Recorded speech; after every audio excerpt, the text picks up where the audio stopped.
All right, now we're going to take a look at some of these problems related to electric forces, and we'll keep it pretty simple. So we want the force between these two charges here. So F is going to equal K Q1 Q2 all over the distance squared, d squared or r squared, whichever one you want to use. That's 9 times 10 to the 9th times 4 times 10 to the negative 6th times 8 times 10 to the negative 6th. All of that over 0.04 squared. So the answer ends up being 180 newtons. Now, we're going to change and take a look at problem B. It says two equal charges. And let's look at the old force. That's going to be K Q1 Q2 over the distance squared. So that's going to be K. Yeah. And then so F, sorry, let me just redo all that. Okay, so F equals K Q1 Q2 over the distance squared, and this ends up being just 10 newtons worth of force. Now let's change some things to get the new force.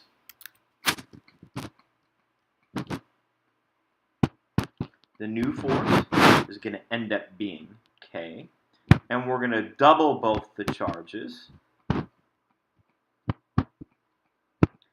over 3 times the distance squared.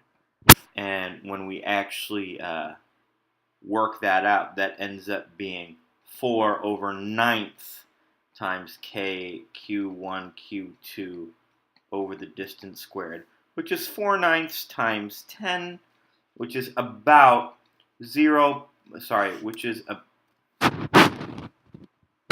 ends up being about 4.4 newtons worth of force.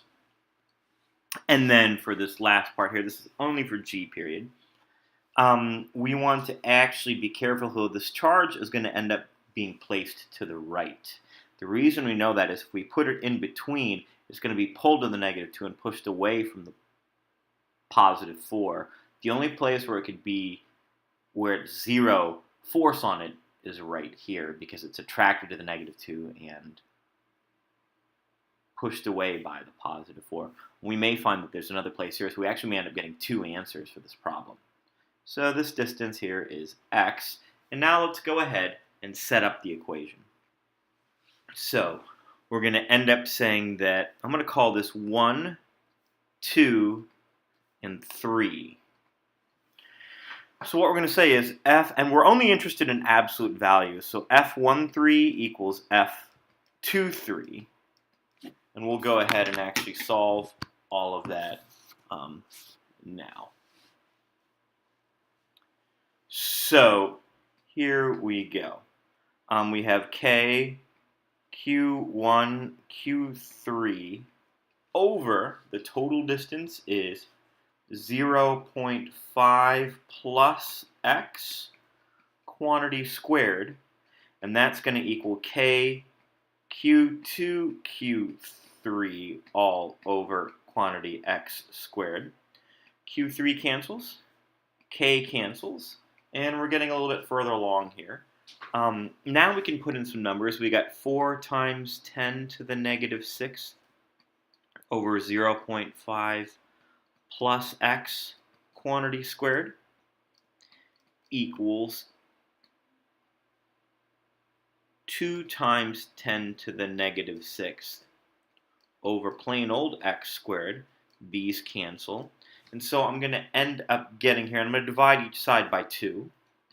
So I'm going to end up getting 2x squared equals 0.5 squared plus 1x plus x squared.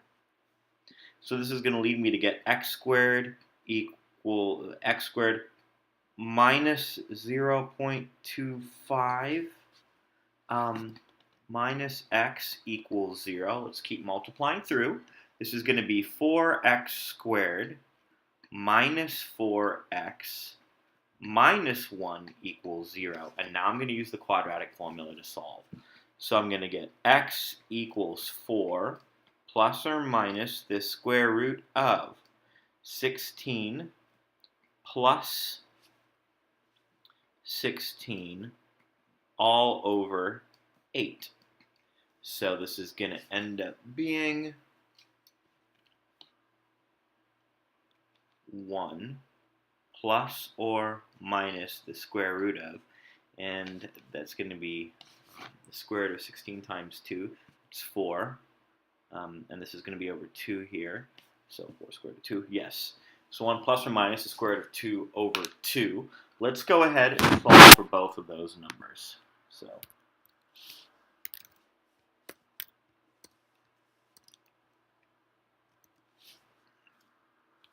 over 2. So that gives me 1.2 meters, or